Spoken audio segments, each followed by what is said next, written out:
जुहार सबुठानु बड़ कथा कहूँ जे आपण मैंने कहीं डरबेनी।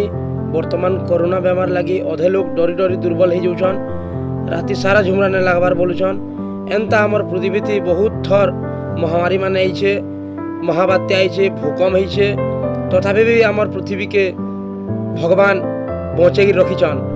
यादे टिके भी ज्वर है कि खासी है कि मुड़ दुख है लोग डॉक्टर निके डर है नहीं जीवार क्या लगी भाईल से मते कोरोना फोरोना है जीवा बोलिकी डर है नहीं जीवार।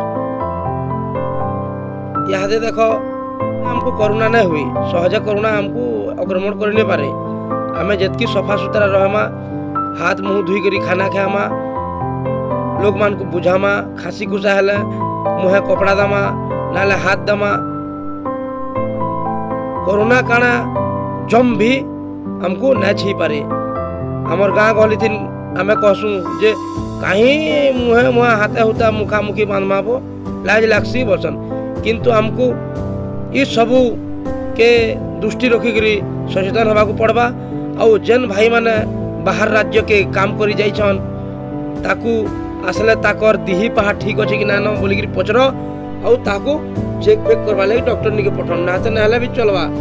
कहीं केते लोग भल भी अच्छन, बहुत बढ़िया अच्छन, केते लोग काहे ज्वर काहे मुड़ दुखा भी जीवा आसमान को ठीक देखे देवार कथा, डरबार ना हमको। अधा लोग मैंने डरे भी चेक फेक ना कराबार भल काना ही जीवा काना ही जीवा बोलिकी ये कथा के आपण मैंने शेयर करूँ। आउ मोर न्यूज स्टार चैनल अच्छे से सब्सक्राइब करूँ।